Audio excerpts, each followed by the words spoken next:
Hello again, everybody. Welcome to yet another edition of Journey Through Sports and Life. Great to have you along here as we kick off another football season, but we're talking sports here in the year 2024, and look who's still with us. Marnie is here, and Marjorie is here, the dynamic M&M girls, the dynamic duo. Yeah. Good week thus far? Yes. Everything going well? Yeah. Very good. Well, it's great to be here with you guys. Well, I know. We love it when you're in the studio. You. I know. Yeah. I love it too. Yeah. So thank you. No traveling now?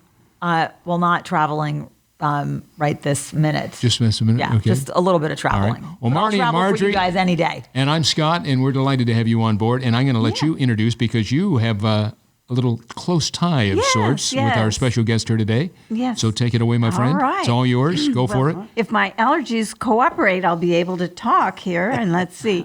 We've got Jimmy Burch here today with us. Jimmy is a longtime friend of mine, a former, when we were both sports writers together. I was going to say cohort, right? Yeah, Cohort. that's right. Yeah. At the Star-Telegram. Right. In Fort Worth Star-Telegram. Mm-hmm.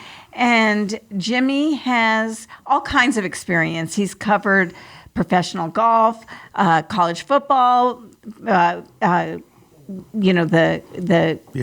college basketball. He's covered everything. And certainly even kept an eye on you at times just to make sure you're doing what you're supposed to be doing at the Star-Telegram, right? And he gave me in 1986, in the fall of 1986, Jimmy, actually, you probably don't remember this because it didn't mean anything to you, but to me, he gave me my very first sports writing assignment. Yeah, covering high school football. That's right. I don't know what game it was. Are you going to take responsibility for that? That you gave her first opportunity? Oh my gosh! For her, I'll take credit. So this is where it all began, Marnie? Yes. Oh my gosh. Yes, it did. He walked up to my desk and he was wearing a salmon-colored shirt with a print where you button down the collar. And I still remember you walking up to me because it was my first assignment. I'm going to remember that, All right. And I had just started at the Star-Telegram, and you came up to me and said, "This is the game you're covering for Friday Night Lights in Texas." Now, keep in mind, this is only an hour show. I know, but I'm just talking. Okay, I never remember it's an hour show.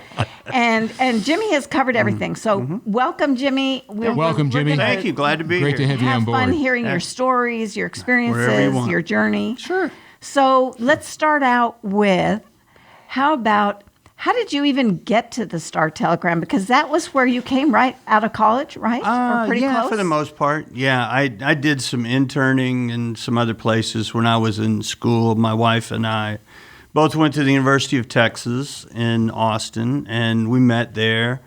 I worked for multiple publications there. The school paper, I worked for James Street at Orange Power, which was some interesting stories from those days. And then the Star-Telegram was actually adding bureaus. And it was a great days of newspapers. I graduated in 1982. It was bonanza time. It was a golden age. Everybody was expanding to go and do things that they just take from other people anymore. Right. There's instead of going to Miami for that cool story, we will run the Miami Herald story now. But that was cool. Yeah, they added me in the Arlington Bureau. They added Mike Toll in the Northeast Bureau. And we had huge sections to fill locally, and then we did whatever daily assignments we needed to. And then a little bit later, I was able to slide over and oversee all the high school stuff and wear really cool salmon-colored button-down shirts. That's right, I remember. And if I told you I still had that shirt, I don't, but I... Yeah, it was just a regular shirt to you, but to me it was in my mind, I'm getting my first assignment. Yeah. Do you remember who it was? What game? I don't remember. Okay. No. I think Northside maybe, but I don't remember. I'm sorry if it was, I don't imagine they won. It was a tough game to get through. I'm sure it was. Yeah, but... You covered, so you came downtown, and I was downtown, and I started there in 86, and you were downtown, so it was Mike Toll at that point. So you worked at the newspaper, the school paper in the University UT, of Texas. So did you ever change majors? Did you come in knowing you wanted to No, be a I went to journalist? Texas knowing that's what I wanted to do. I mean, was probably going to go to tech because I had a roommate that would have been fun to hang out with there. And I'd never been to Lubbock, which is key. And then I went to Lubbock, and then I went to Austin, and I called them and said, ain't no way I'm doing that. I'm sorry. I'm going. I didn't know my roommate my freshman year, but I knew where I needed to go, and I'm glad I went there. So, but okay. And then Jana came there a year later. She ran track there, and then and then we met at the school paper, and then she did the magazine and advertising sequence, but we did cross paths there for a while. So how many years were you at the Star-Telegram until the newspaper industry started to change? 35 and change. 35 and change. Okay. So who is one athlete that you met that you just couldn't believe was one of your favorites? Byron Nelson, wonderful human being, as good as it gets. Ditto on that. I'm sure Scott has. Ben Hogan, I had known because I worked at Shady Oaks in high school. Oh, you did. And you had to kind of work to get. But I have good memories of Ben Hogan. We had kind of a relationship before I got there, and that helped. But Byron's a great human being, and. There were, several other, college coaches. R.C. Slocum, Spike Dykes, two of my favorite people. I still keep in touch with R.C. today on Facebook and check in with him. Because you covered the Southwest Conference. I did, back when it was really the Southwest Conference. And then we covered the breakup of that to becoming the Big 12, and I covered the breakup of that to become whatever we're having now, or we're starting to crater, and little by little. But I want to ask you one more story, and then Scott and Marnie will fight each other for the next one. One more question. So you covered the SMU death penalty. I did. That was one of the biggest stories in the NCAA history, because that's the only team that ever had to be shut down. Yes, that was one of the craziest few days ever. And Scott would have been right in the middle of that at Channel 5. Remember that well. From my perspective, they had never used the death penalty sanction on anything. It was like, oh, okay, are they going to get it? Are they not? Everybody's trying to work their sources at SMU, and they did a good job of keeping their yap shut, and they were going to keep, and I don't remember anybody having just we think it'll happen, but nothing stronger. And then boom, at 8 or 9 in the morning, because it was a really early press conference. News conference, unbelievably early from a sports-related news conference standpoint. By 9 o'clock in the morning? It might have been earlier than that. That's just brutal. They were hoping nobody would show up. Exactly. They were counting on that, but we all had alarm clocks, and we all made it. And that David Burst from the NCAA was there to deliver the verdict. And he did, and he got dehydrated, and he passed out. He just flat fell right after a question, and he was taken to the medical facility. I can't remember if it was SMU or if it was at Parkland to be treated quickly. And the nurse who treated him was the mother of Sean Stopperich, who was one of the primary infidels in the SMU pay-for-play scandal that started all that. Yeah. You cannot make that up. That's crazy. It was, and then it just got more surreal the next day. They came over, and it was poaching time because the whole place on campus, there were the SMU players, but they didn't have a football team, and they were going to be able to transfer anywhere they wanted to. So, you couldn't bump into anybody. Oh, there's Bobby Bowden there, and there is, Lou Holtz here, trying to think of that era. That would be surreal. It was very surreal, and they're all trying to work it for their guys, and, just talking to some of the guys about their stories, who they'd want to where they might go. And then I bumped into a news story that nobody else wound up having, because I was talking to some of the people that I had known there, and one of them said, was just on the phone with somebody else. He goes, because initially they only allowed them to have 7 games, all on the road in 1988. Oh, that's right. And the guy, and he said, listen, we're not going to have a football season. We're not going to put up with that. Mm-hmm. And the little wheels started spinning. I go, I think I got a few questions to ask for. And and I was the only one in the market that had, it was all, okay, we're probably not going to do this. Right. We're leaning, we're going to try it. Mm-hmm. And it got some awards in APSC. Mm-hmm. That was a good memory. And then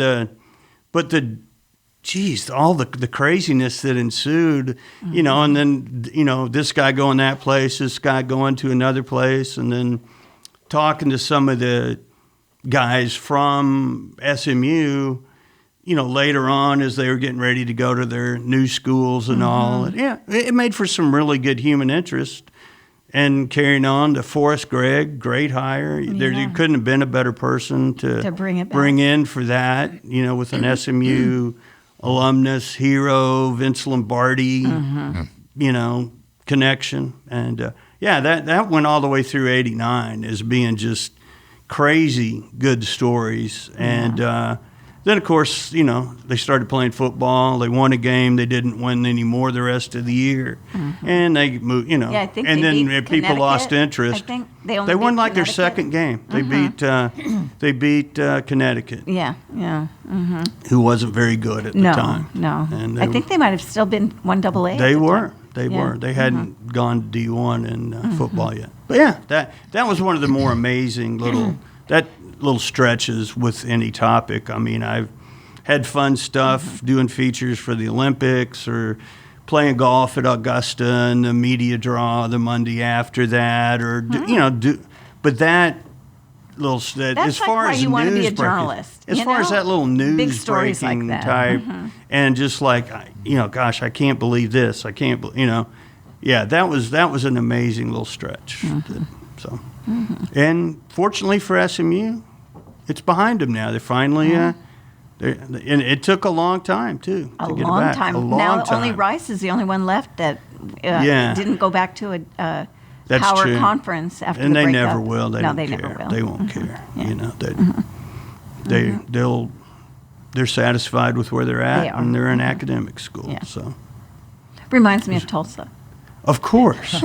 I read in some book somewhere that Tulsa won a football national championship. It's just amazing. Yeah, it's amazing. Yeah. 1897, I think is when I think they all was. count. Yeah. They all count. I think it. Yeah.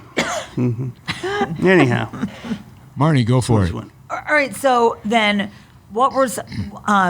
Is there one or two stories that you didn't want to necessarily write, or that you had to write, but that you knew all the time. Yeah? Oh yeah, just any kind of, the Southwest Conference was falling apart because part of the SMU thing. I wasn't an investigative reporter who was just assigned to stir up sludge at this school. But we had hired guns at every school or at every paper. That it was really a crazy time. But dealing with some of that and allegations, the impending imminent firing of a coach, if you knew about it, and that made for some interesting times. But I haven't had the big.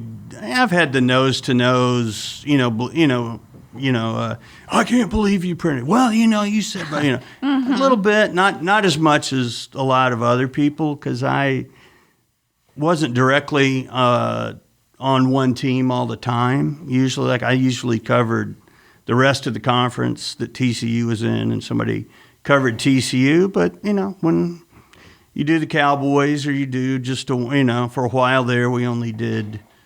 Everybody kind of did one school, and mm-hmm. that could get a little testy depending on which alum got angry about it or what have you, mm-hmm. or which coach. So yeah, it was a great time though, with such large sports staffs, and I remember the sports editor at one point, Ellen mm-hmm. Alfano. it was Columbia was getting ready to lose a record number of games. Oh, yeah. And Did you and I were just friends. No, I wasn't at the Star Telegram then anymore, but I told her, if you consider yourself a national newspaper and a big time, somebody has to be there. So she did send somebody. I mean, who would do that today? Nobody. It was just so wonderful back then. I'm not going to talk ill about any of the current people, but most places won't even go across the street to do something if it's a night game anymore. Just so sad. Because, and it's sad. But yeah, it used to be we, put out a publication as thick as a phone book on every Sunday for sure, and we'd go and do a lot of that kind of stuff, like you're saying. I mean, one of my favorite gigs was going to the Olympics in '96 with Gil LeBreton and Johnny Paul and Richie Whitt, and staying for 2.5 weeks through however long it was in a college dorm again at Emory University. And you were at that one. You were at that Olympic, Atlanta Olympics. Atlanta was cool, but that was very interesting, seeing all the international journalists. I remember my favorite behind-the-scenes story for that was I was just out waiting for the bus, which was how you spent most of your time there, was waiting for the bus to come by to take you to the next bus event to get where you really wanted to go.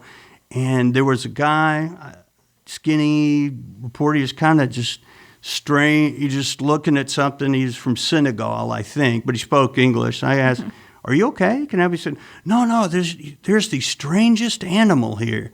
I'm like, see, we're in Atlanta. What's strange? Really? What are you talking about? He goes, well, he has the face of a rat and blah, blah, blah, but he can fly. And it was a squirrel. He had never seen a squirrel before. Yeah. Oh, and I'm like, you never think about those things. Those are called squirrels. And he was just fascinated by the squirrel. You don't think about that. No, you not go at all. to another country and you see animals endemic to that country that you just don't, think about it. Yeah, and we just started talking about, what are you writing here? He goes, so they're not going to win any medals, usually his country, but somebody had set a national record time, I think, in swimming, and we're just comparing, like, how do you get your stories? He kind of, I think, facts, maybe, hoping, and he said, well, I hope it got there. He didn't know.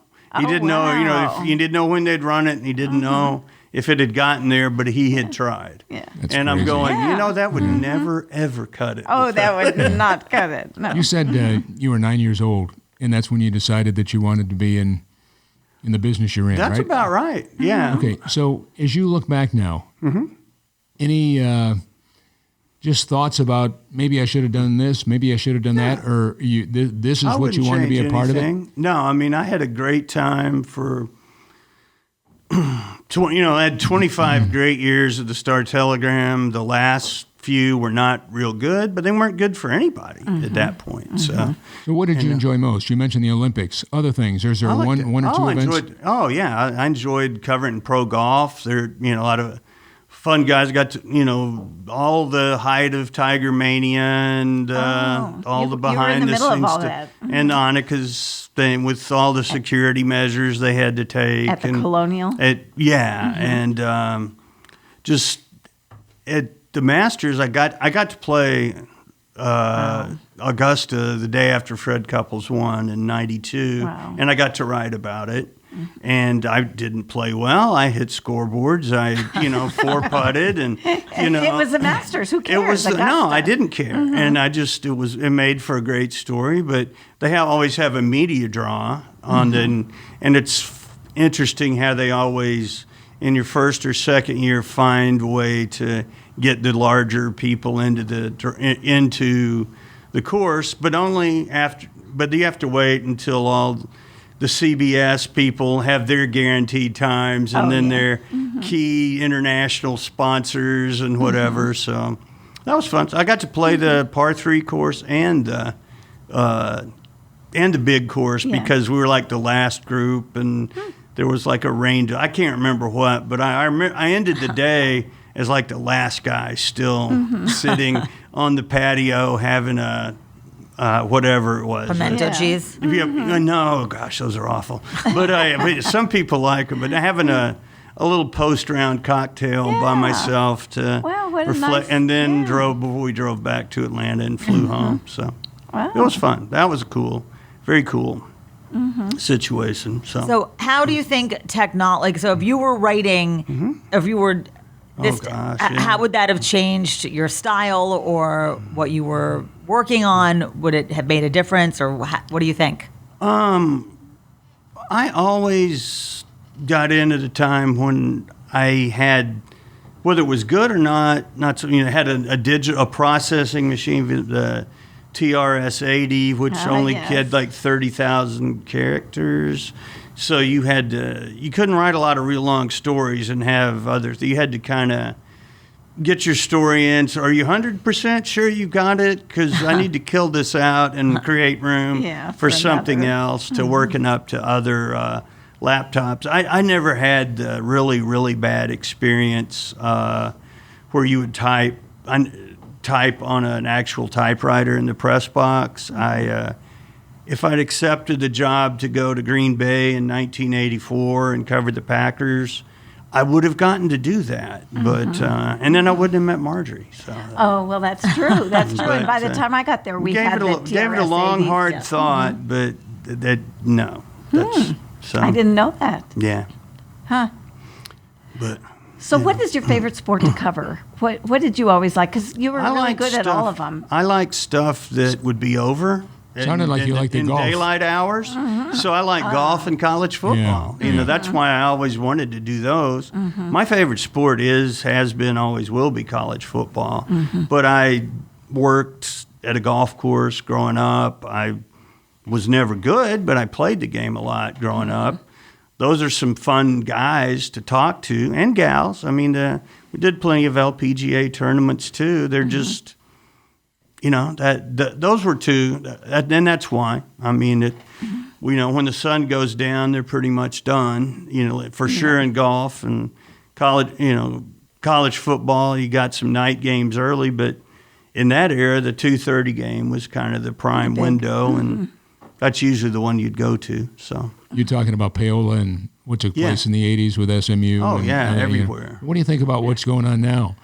I love SMU got it's amazing. Now legal. Yeah, that's the thing that it would be great to go and talk to some of those SMU people that are still on going, so what do you think now? But it is. You're 100%. That's what, when I talk to people about that, everything that they got busted for is perfectly legal, and it's a very interesting time. I'm enjoying watching it as a fan, but it's the Wild West out there. I mean, if you don't think Texas A&M, Georgia, Ohio State, Michigan, Florida, and probably not Alabama, not Oklahoma, and their states aren't big enough. Those states that have tremendous amount of population, tremendous amount of deep-pocketed alums, and an insatiable desire to win. If you don't think they're going to start dominating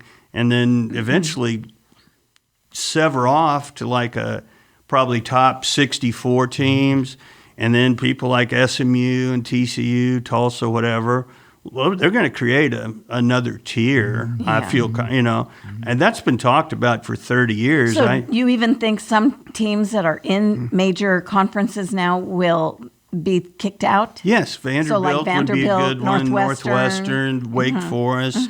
So what do you think about that?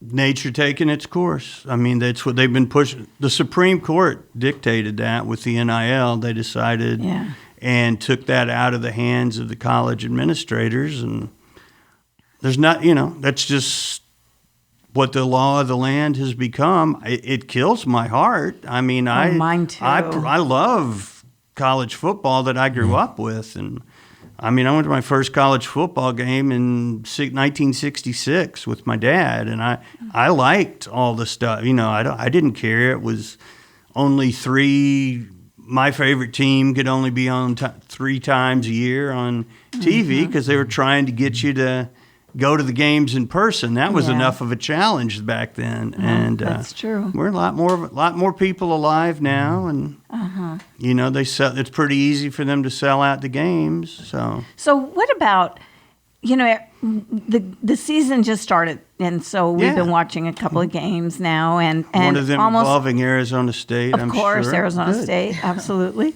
And one of the things that we notice is the announcer always says, somebody will catch a pass. Well, he caught this pass. He's a transfer from blah, blah, blah.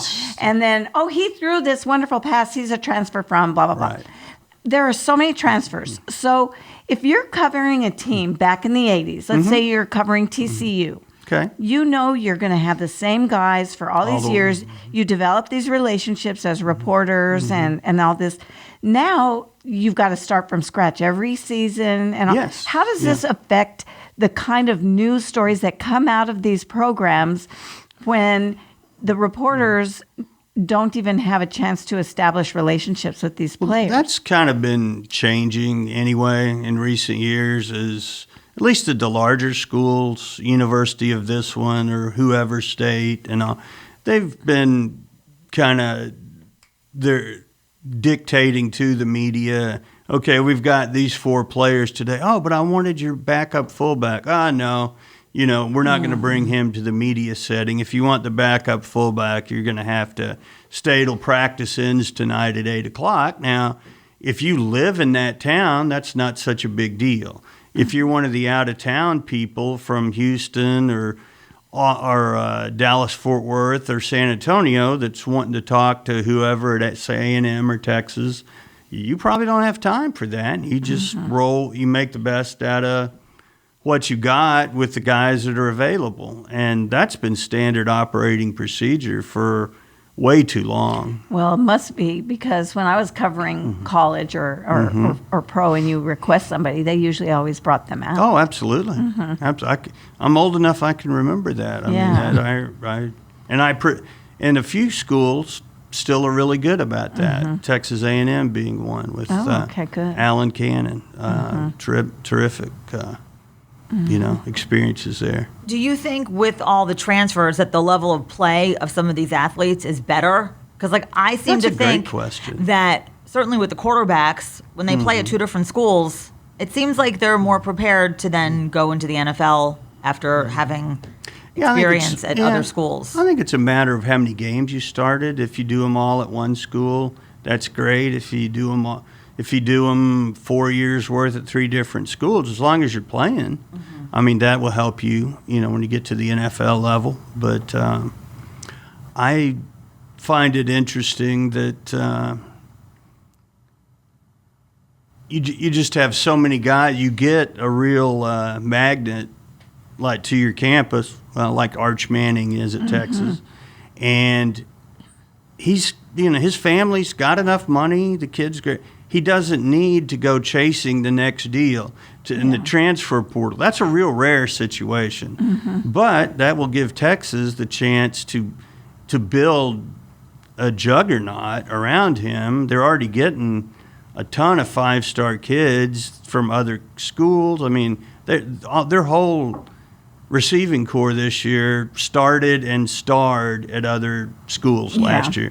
Everybody went to the NFL. They just got the best guy from Alabama, the best guy from Houston, and I'm missing one other school, but that's their starting wide receiver core. And then once Arch will be playing next year, they'll have quite a treasure trove of young guys in his class and beyond, because they want to play with that guy. And he could have played as a freshman if he had gone somewhere else. I think it's really admirable that he has stayed. He didn't. Again, he's in such a unique situation. But it's not always just about the money. No, because those kids want to be on the field. For him, it's about Steve Sarkisian and being they've used Steve Sarkisian much like his uncles viewed David Cutcliffe, as the best quarterback preparation guy either in the country or in the Southeastern Conference type region where they want to play.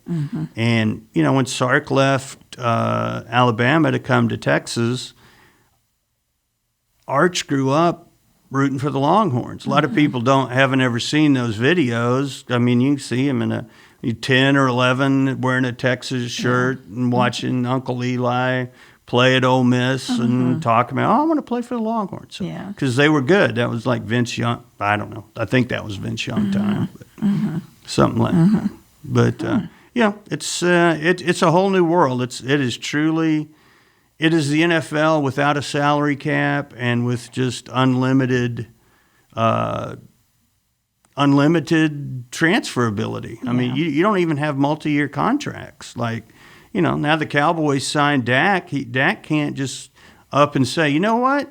The Eagles are better. I'm going to go play for them next year. Hey, in college, you certainly can. Yeah, There's not a darn thing they can do about it. And there is no salary cap. So, whoever's got the most alums with the deepest pockets, it's crazy. True. It's a whole different era, and it's very unfair to schools like Baylor, SMU, TCU, Tulsa, Tulane. Any of them that have limited. They have NIL programs, but they don't have outrageous amounts of rabid alums that will fund things. Right. There's only so many alums that can handle that are even available. I mean, can Tulane fill their stadium if every living alum showed up for a game? I'm not sure. It's interesting that you mentioned Tulane because do you think there's going to be a little bit of a unintended consequence? Because so many of the large programs are taking transfers that they're not taking kids right out of high school. Right. So you notice, like, you look at a Tulane roster, and they get more three-star players than they used to. So they're going to maybe get 1 or 2, maybe 3 years out of these kids before they transfer. So you're going to have some of these mid-majors with more talent because of the transfer rules now that you didn't anticipate was going to happen. I could see that. I think we're already seeing. I mean, Tulane's been good in recent years. SMU's good again. TCU made it to the championship game a couple of years ago. That is, to a large degree, that was kind of the secret for Gary Patterson, and to some degree, like when Grant Taft was at Baylor, was to get the 3-star guy and then feed him, get him a little bit bigger that was really good linebacker, and then move him to defensive end where he's a little undersized, but he's faster than most everybody else. Or take a safety and spin him down and make him a linebacker. And that's where a lot of those schools have made their hay. And if they can keep doing that and do enough winning with I can't remember what the Tulane quarterback's name was, but then when they beat USC they had good, and Taj Spears, they stayed the whole time there. And then if they can win just a little bit there, then they could actually bring in 1 or 2 finishing pieces they'll have select years, but they won't be there year in, year out, like Ohio State, Michigan, Texas, all those, Texas A&M, all those people will, or should be. I mean, if they don't, they're going to have a huge insurrection, kidding. Kind of like what happened at A&M last year when Jimbo Fisher didn't deliver. There's not a lot of wiggle room. No wiggle room, no patience. So, but it's it's an interesting era. So I don't like it at all. Oh yeah. I figured you were more traditionalist. It's all about being fair. Yeah. Well, there's no fairness to it. If we teach our children to be honest and fair, which we're supposed and to, there's none of it in it.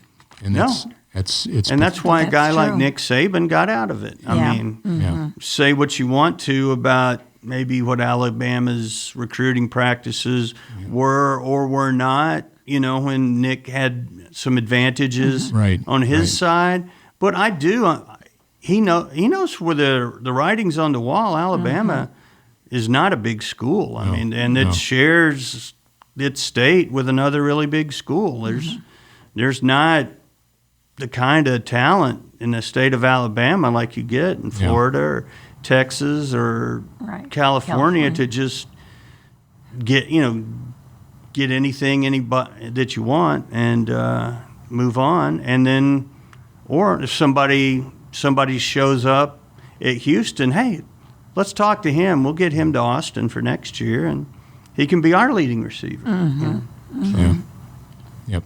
Absolutely. So what happens then? Like, how is it going to run its course, and everyone's just going to be like, oh, this is, or is it just going to keep building and getting bigger? Well, you got a 12-team playoff now. I don't think you're ever going to see a team like TCU get into it unless they win their conference. I think there is they're in the Big 12. The Big 12 conference champ is guaranteed, but they're not going to don't hold your breath expecting TCU or Baylor to win 10 games and get a wild card berth over the 9-3 team from Alabama or Ohio State. Or that's not going to happen. Right. No, not going to happen at all. No, and that's what I say. That's not. Both my kids went to Baylor. Yeah, and it was fun to see. When it was all even and it was competitive. And, Well, Art and them, did a great job. Right. They're savvier talent evaluators a lot of times at those schools. Yeah. I don't know, years ago, some feature one of the people at Star-Telegram did about TCU's lead running back. I don't ask me the name or even the year, but he had been on either an 0-10 or 1-9 team in high school, which is usually a death knell. But they said the kid made so many outrageous runs to avoid 7 and 10 yard losses and turn them into short gains or at least get back to the line of scrimmage that they thought he might be something. And he was. And, it's like Walter Payton with the Bears before they had a line. He made some of the most amazing no-gain runs you've ever seen in your life. And TCU picked up on that. Patterson's staff noticed that. Art Briles' staff at Baylor, they'd noticed stuff like that. And they knew all the high school coaches and Bug Tussle and Milk Springs and whatever little town you'd want to make up and throw a dart at. Yeah. They knew those guys. And that's an advantage. Yeah, definitely. And that doesn't exist anymore because, if they get that guy to Baylor or TCU, the danger is they get wooed away very soon to, Yeah, that's LSU, what I was saying. You get them Texas. for a year or two, maybe 3 if you're lucky, and then they're going to go somewhere else. Oh, 100%. Yeah. 100%. So you want to really maximize that short time that they're there. Yeah, you need to. And I don't know how you put in a salary cap for college football. That's what they really need. And I don't know who is in charge. I got no idea. Yeah.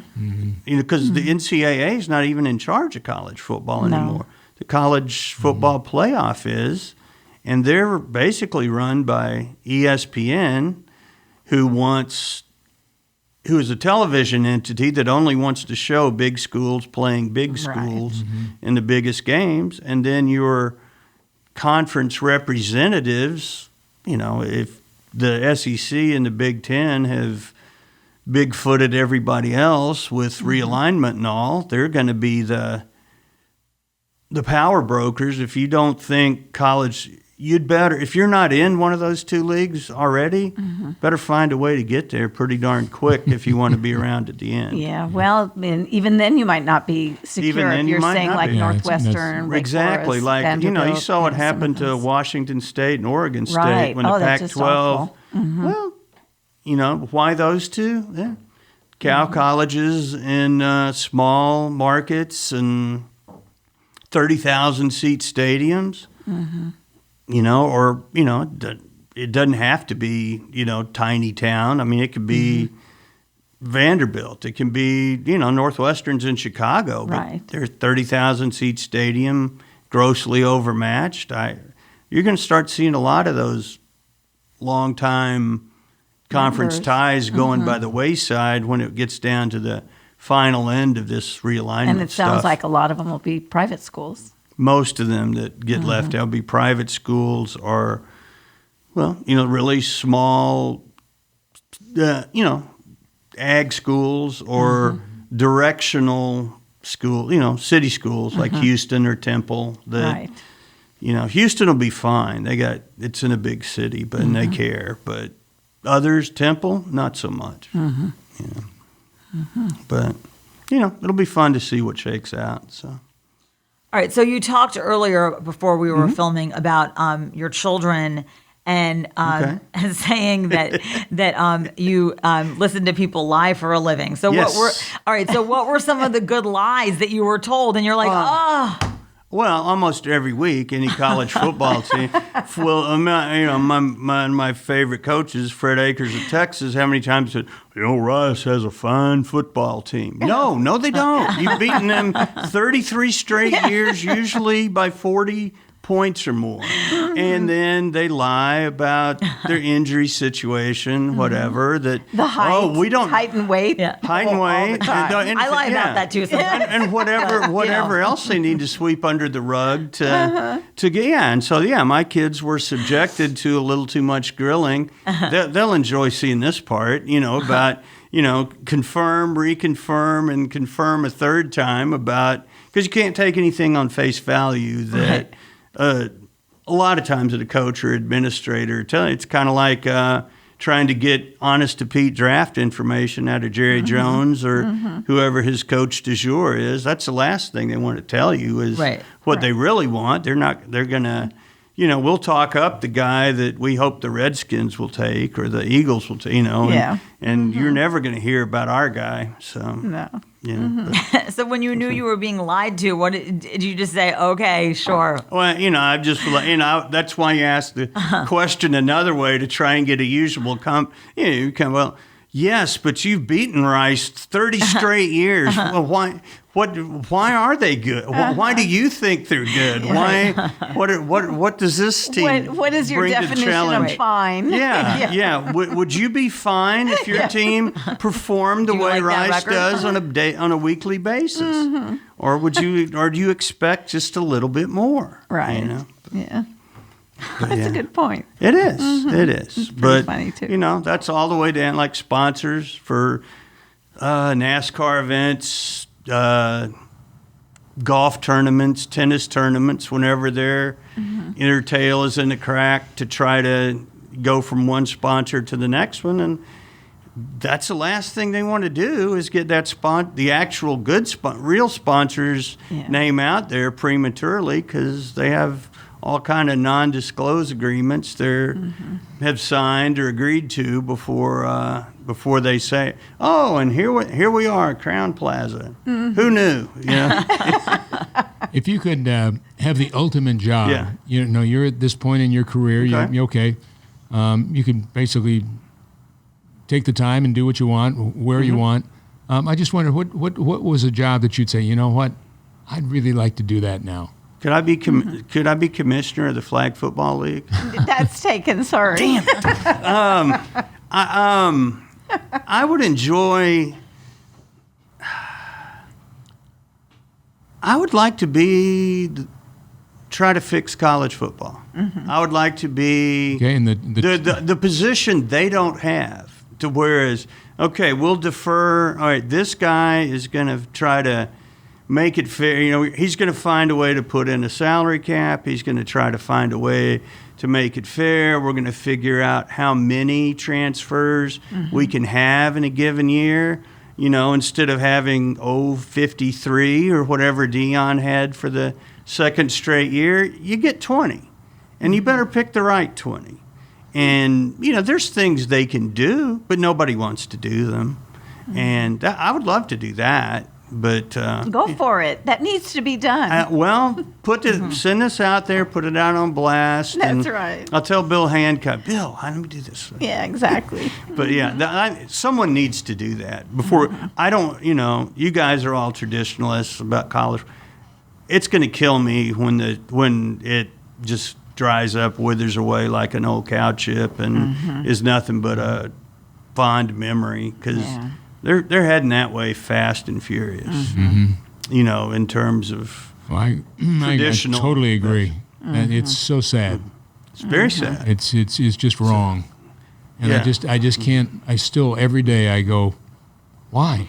Yeah. You'd like to think some of the people at this level up here are smart enough Yeah. to realize that this is just even ethically not right. It's just No, not, they don't care. Yeah. They don't care about they care about ratings, they care about money, they Yeah. care about whatever else because they have to have these you have to support the escalating salaries. I mean, when I was first at the Star-Telegram, like in '87, I first got on the college beat. We did the inevitable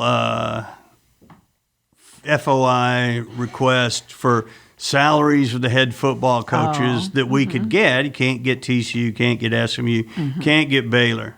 Spike Dykes, in his first year there, was making, I think, $100,000 or $150,000 max, and he got an extra $10,000 to do his coaching show. And that was it. I mean, that wasn't that much more than other people, other people in my newsroom, by and large, weren't making that, but I bet our administrators were. Yeah. Even in '87, but now, no. What? I can't even remember. Joey McGuire's at Tech now, but $3 million, $5 million a year, whatever, and he's probably going to be looking for work soon enough. But but he'll be set for life when he does. So I don't think he rolled the clock all the way back to that, but there's a happy middle that needs to be addressed for the good of the sport. And we're not close. Yeah. We're not close. But yeah, I agree. It's so sad. It's so wrong. And what concerns me is that other sports will see that. Oh, they'll go there and say, we need to be off in that direction too. Well, you're seeing a little bit in college basketball, but we've always, they've always been more of a transfer first sport, and because there was always the 1 year and jump to the NBA and that kind of stuff. Yeah. They've always been kind of odd like that, and baseball has the 3 year. Yeah, if you come here, you have to stay 3 year. Right. But if you go to the junior college, you can keep getting drafted every year. Yeah, whenever. Yeah. Yeah, and that's, I could see baseball changing that if that's going to become more of a spectator sport. I mean, everybody's building bigger stadiums and trying to get competitive in that. And women's softball will tag right along. I mean, that the place they play the women's softball championship every year at in Oklahoma City is just huge. Yeah, it's great. They're going to bring the Olympic softball there because they don't have anything in LA that compares. We've got 1 minute left. The Olympic softball is going to play in Oklahoma City. If you need tickets for Oklahoma to go to the Olympics, Olympic softball, the canoeing events, those are in Oklahoma City. Can you get us tickets? I'll try. Okay, thank you. I'll try. I want to go. That'd be fun. Yeah, but those two are coming to Oklahoma because they're the facilities they have. Yeah. And LA doesn't have them. So. 30 seconds. Okay. Your legacy. What do you want it to be? Somebody says your name. He was fair, honest, credible, above, anytime whether it was a hard story or a good story, he was he did it right. He did it professionally. If he had to write bad things about me, he didn't take cheap shots. He just did what he had to do. And in your colleagues' eyes, you were very dependable and loyal. Well, I guess. Hope so. That's something I would, shoot for. And if any of my current employers are watching, I hope they feel that way too. So we can't thank you enough. Oh, happy to be here, guys. Thanks for having me. Continued success too. Sure. So that's it for this edition of Journey Through Sports and Life. So for Marnie and Marjorie, I'm Scott. Till next time, stay safe and be well.